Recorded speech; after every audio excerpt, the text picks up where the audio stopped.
समझ नहीं आ रहा अपने सैलरी इंक्रीमेंट का क्या करूं। बेटा इतना क्या सोच रहा है? अपने म्यूचुअल फंड्स के एसआईपी का टॉप अप करा ले। This is the right time. क्या समझ में नहीं आया? बेटा इतना क्या सोच रहा है? अपने म्यूचुअल फंड्स का एसआईपी टॉपअप करा ले। This is the right time. अब समझा।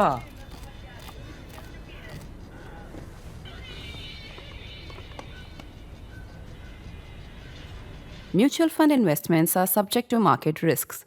Read all scheme-related documents carefully. This episode of Cut the Clutter is not about trade, it's about geopolitics. But it also involves trade because what is trade right now? Trade is all about geopolitics, particularly from India's point of view. Because whatever pressures, challenges India is facing over trade right now is rooted in geopolitics. And today, what is the locus of global geopolitics? The locus of global geopolitics, where it's centered and from where it moves around, it revolves, is right now Moscow. Russia is by no means the strongest country in the world. Russia by no means is the strongest economy in the world. It's just a little over half the size of the Indian GDP. Yet it is Russia around which all of the global geopolitics right now is revolving Moscow. So what's happening in Moscow right now? As I begin to record this, Ajit Doval, our national security advisor, just landed in Moscow. He took a commercial flight via Turkey, via Istanbul, because if he had taken a direct government flight, it would have had to fly over Pakistan, which is not going to happen, as you know. So he's taken a commercial flight via Istanbul and landed in Moscow. As he's got there, Vladimir Putin has just finished his meeting with Steve Witkoff, who is Donald Trump's special envoy to the Middle East, but also specifically to Vladimir Putin. Steve Witkoff, as we know, is the chief wheeler dealer in the White House right now, and it's through him and his son that the Pakistanis have got their entry into the White House as well. So he's a key figure in the Trump White House. He's just met Putin. Now this has happened, and later in the month, once again, Putin, Prime Minister Modi, Narendra Modi, and Xi Jinping obviously will be together at the Shanghai Cooperation Organization Summit, SCO Summit in China. Now, while that is being built up, the Chinese foreign minister come ranking Politburo member, the key figure, probably the second most powerful person in China right now, leader in China, and definitely the second most powerful when it comes to foreign and strategic policy. Wang Yi is coming to India on the 18th. So all of this is happening. At the heart of it, the locus of this is Moscow. Why? Because a new pressure on India over trade has also come because of Indian import of crude oil from Russia. India is not the largest crude oil importer from Russia. China is. But China has other leverage with the US. For example, when the US upped their duties to 145%, and Trump has said in some statement, someplace, sometimes these days you wonder which statement is real, which one is an AI thing. You've all seen, I presume, that thing on, and it sounds so real and so convincing. Trump saying that India and England were fighting this bitter battle, in the course of which two of them got badly injured. I presume he's talking about Rishabh Pant and Chris Vokes. And then I spoke with them and I brought about a truce, and a draw was a good result, etc., etc. So sometimes you wonder what Trump is supposedly saying is for real, what is not. Also, it's the way he changes his mind, and I will give you some examples of that, particularly on Putin and Russia, because that is the subject right now. So in one of those, he said, and when we took China's duties tariffs to 145%, their economy was collapsed, finished. They were down on their knees, and then they came to me. They want to meet me, but if they have a deal with me, then I'll go to China. It's a 19-hour flight, right? I know Xi Jinping, I like him very much. The fact, however, is that when he upped China to 145%, China upped their own tariffs on American imports to 125%. More importantly, China stopped sending rare earth magnets to the US. That is the leverage that the Chinese have. The moment Chinese do that, then the American growth area, what is driving America right now, and what is this holy Ganga in which all other Trumponomics or Trump disruption can be cleansed of all its sins. That is the American tech sector. That is Silicon Valley.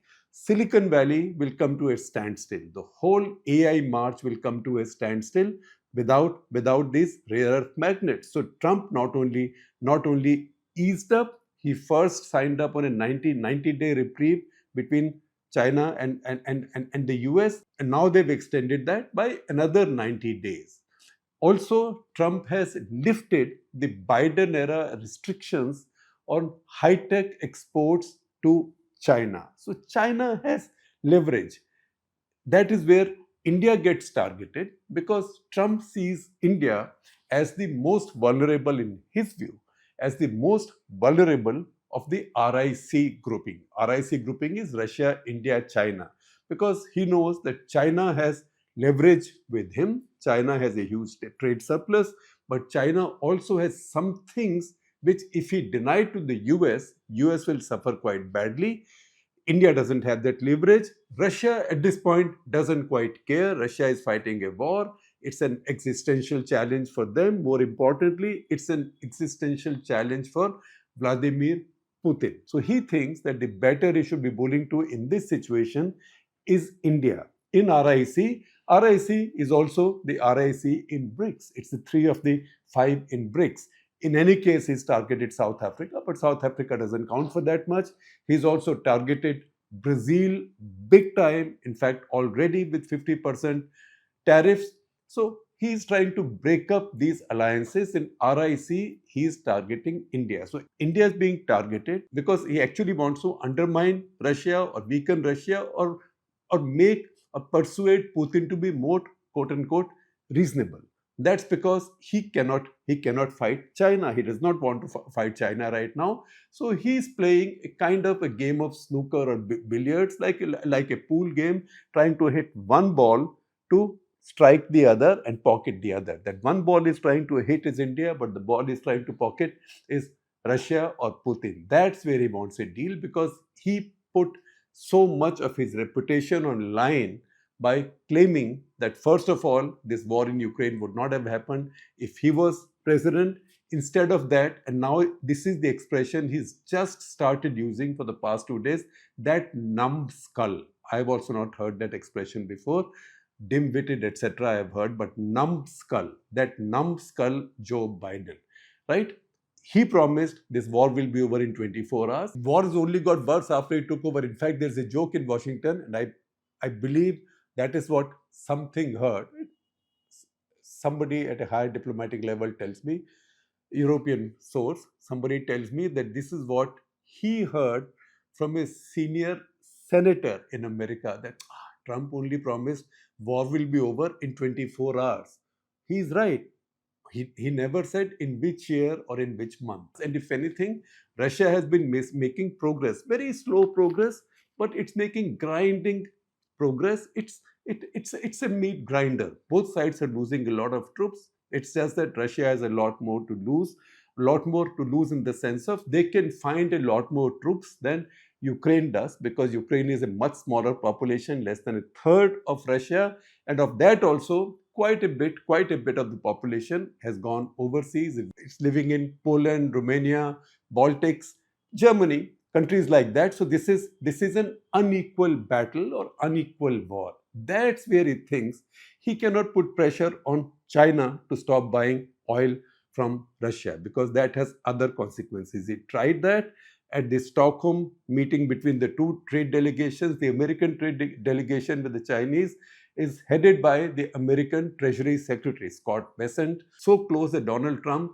wanted to appoint him as the future head of the US Fed, replacing Jerome Powell.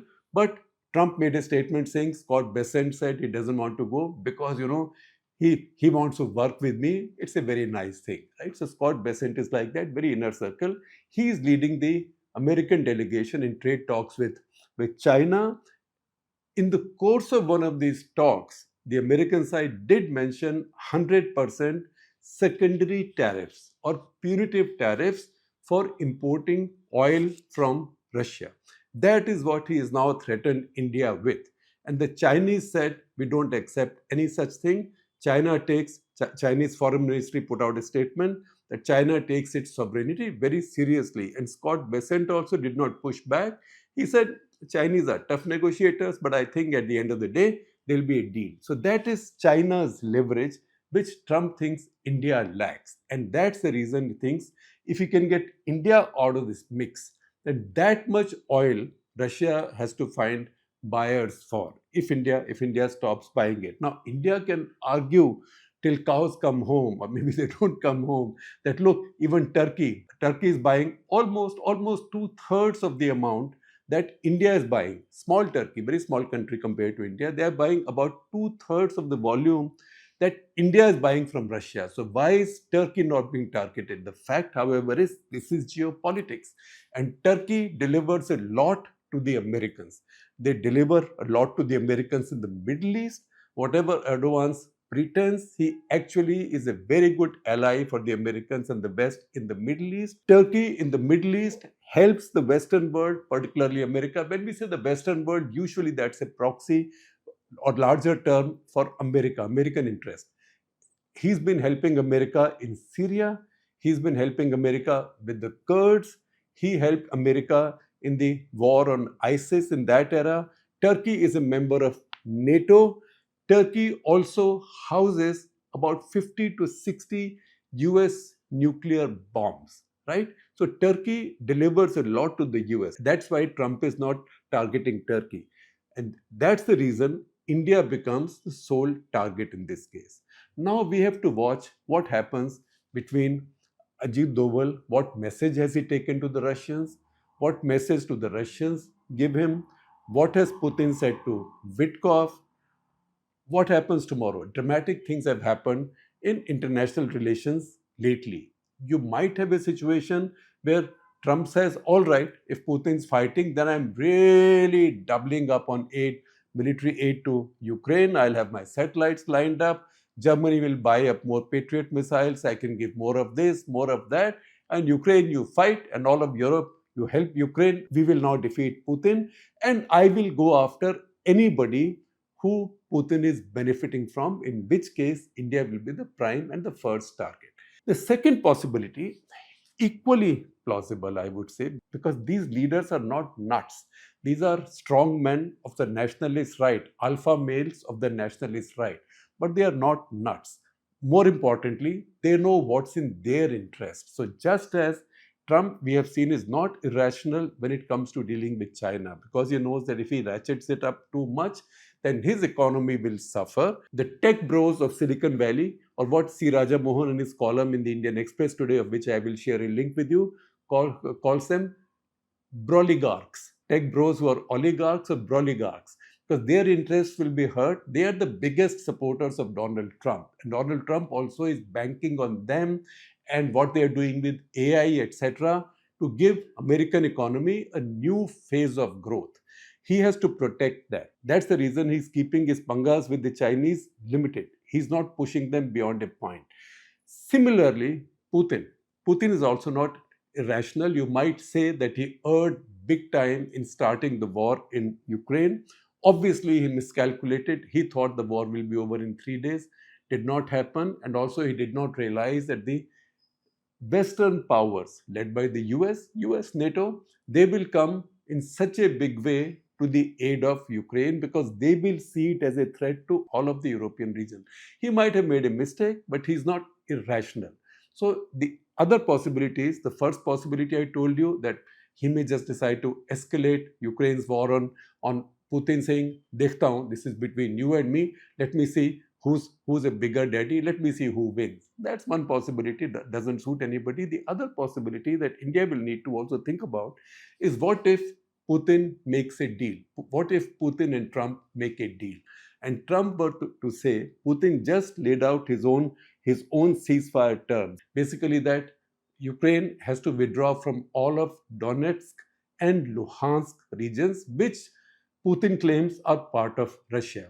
Also give up, renounce any plans or intention of joining NATO. He says if that happens, there will be a ceasefire that very minute, and I will give safe conduct to all Ukrainian forces. That's his maximalist demand, right? The maximalist demand on Zelensky's side would be that Russia should vacate everything they've taken, including what they had taken in 2014, which is Crimea and the Crimean Peninsula. None of these demands will be fully met, but once you have maximalist demands, Trump can come up and say, all right, I'm drawing the line somewhere in the middle. I think it's a good idea if both of you take it. So that's also a possibility. That's the game that's right now playing out, and that's the reason we say that Moscow is the locus of geopolitics right now. Now, how has the world come to this situation? How have we come to this situation? How is India suddenly finding itself in Trump's crosshairs? That's because Trump made initial miscalculations. His initial miscalculation was that Putin and I are friends. I know Putin very well. I will tell him to stop the war.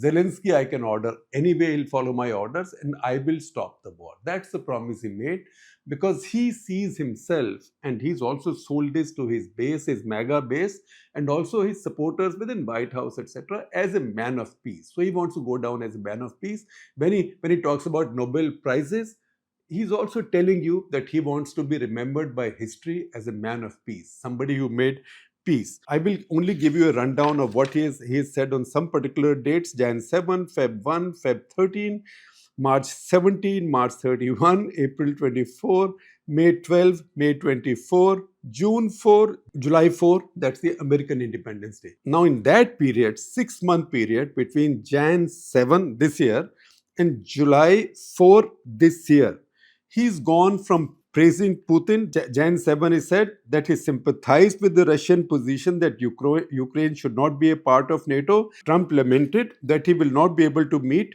Vladimir Putin before his inauguration. Inauguration, as you know, was 2 weeks after Jan 7. So from that position, in 6 months, on July 4, he changed his view so dramatically that now he was accusing Putin of dishing out bullshit, Trump's language, bullshit to America and the world. That is how dramatically his view has changed. So I told you Jan 7, and on the same day, he was speaking at Mar-a-Lago. He said, and I quote from him, a big part of the problem is Russia for many, many years, long before Putin said, you could never have NATO involved with Ukraine. Now they've said that, that's been like written in stone. That is January 7. Then we come to Feb 1. Now Trump has been inaugurated president. He says, and I quote, well, we will, that is Trump and Putin, be speaking. We will be speaking, and I think we will perhaps do something that will be significant. We want to end that war. That war would have never started when I was president. He was not yet using the expression numbskull for Biden. That's only happened over the last couple of days. Feb 13, that is almost 2 weeks after this month. So this clock is running on a 2-week basis almost. Feb 13, he says, I believe that's in Putin, I believe he wants peace. I believe that President Putin, when I spoke to him yesterday, I know him very well. Yeah, I think he wants peace. I think he would tell me if he did not. Once again, Trump is speaking at the Oval Office. Then you come to March 17. March 17, he says, I'll be speaking with Putin tomorrow. A lot of work has been done over the weekend. And right now, and March 17, Trump was speaking to reporters on Air Force One during a late flight from Washington to Florida, where he usually goes over the weekends. And there Trump said, we want to see if we can bring that war to an end. Maybe we can, maybe we cannot, but I think we have a very good chance. Then he was asked if any concessions would be offered to Putin to end the war, and he says, and I'm quoting Trump from the same conversation that he had on the plane with reporters on Air Force One. He says, I think we have a lot of it already discussed very much by both sides, Ukraine and Russia. We are already talking about that, dividing up certain assets, which basically means dividing up the Ukrainian territory. Then you come to March 31. I told you this is mostly moving on a 2-week clip. March 31, Trump says, if Russia and I are unable to make a deal on stopping the bloodshed in Ukraine, and if I think it was Russia's fault, which it might not be, right? Trump speaks both sides. Trump can speak from both sides at the same time. But if I think it was Russia's fault, I am going to put secondary tariffs on oil, on all oil coming out of Russia. March 31 is the first time he at least flaunted the threat of secondary sanctions of oil coming out of Russia, oil being sold by Russia. Then there is a little bit of a break. We come to April 24. By this time, Putin has announced a temporary truce over the Easter weekend on 19th of April. But 24th of April, Easter weekend is over. 24th of April, Russia launches 145 drones and 70 missiles, including 11 ballistic missiles and many hypersonic missiles, which Ukrainians are not able to stop. And this is an attack of Kiev, which causes a lot of damage. And Trump now is getting angrier. You can see you have seen his mood change. And the first mood change came on March 31 when he talked about secondary tariffs on Russia's oil. Now he's saying, because he's very, very unhappy that all these drones and missiles have been fired and he's seen pictures of the damage. I don't know whether he's genuinely hurt at the human tragedy, because if that was the case, he might be looking at Gaza a little bit more differently rather than be as forgiving as he's been towards Israel. And he says, nevertheless, in a post on Truth Social, and I quote, "I am not happy with the Russian strikes on Kyiv, not necessary and very bad timing. Vladimir, stop. Stop, in all capital letters. Stop. S-T-O-P. 5,000 soldiers a week are dying. Let's get the peace deal done. Done again in all capitals." So see how the mood is shifting. Now we move another 3 weeks in this case, not 2 weeks. May 12, European leaders are talking about a 30-day ceasefire from May 12 with the backing of Trump. However, that doesn't happen. So May 19, Trump says, "Just completed my 2-hour phone call with President Vladimir Putin on Russia. I believe it went very well." Once again, he's saying he's seeing some optimism. But within days of that conversation, Putin returned the compliment or maybe brought in a reality check by firing 367 drones and missiles on the evening of May 24 to the following day. It's almost as if just after talking with Trump, Putin has launched this massive attack with drones and missiles over Ukraine. And once again, what do you expect Trump to do? So Trump is now getting seriously triggered. Trump now says in a Truth Social post, "I've always had a very good relationship with Vladimir Putin of Russia, but something has happened to him. He's gone absolutely crazy." Crazy also is in all capitals. You will see these posts on your screen. Crazy. He's needlessly killing a lot of people. And I'm not just talking about soldiers. Missiles and drones are being shot into cities in Ukraine for no reason whatsoever. And then he says, "I've always said that he wants all of Ukraine, not a piece of it." This is the first time now that you've seen Donald Trump say it. Biden might have said this in the past, but now Donald Trump is saying it. "I've always said he wants all is in all capitals, all of Ukraine, not just a piece of it, and maybe that's proving to be right." So he's saying, I was saying this already, and maybe I'm proving to be right. That you expect from Trump. Anything that he said that went wrong, he disowns. Anything that's actually happening, he would tell you that he said this before. He predicted it before. June 4 now. Once again, the 2-week cycle, approximately. June 4, 2025, Trump said Vladimir Putin told him very strongly in a phone call that he will respond to Ukraine's weekend drone attack, on Russian airfields. Remember those attacks on Russian airfields deep inside, up to 2,500, 3,000 kilometers inside Russia, the truck drone attacks? That's when there was the other conversation. Now, July 4th, by this time, Trump is furious. July 4, he says, "We get a lot of bullshit thrown at us by Putin. If you want to know the truth, he's very nice all the time, but it turns out to be meaningless."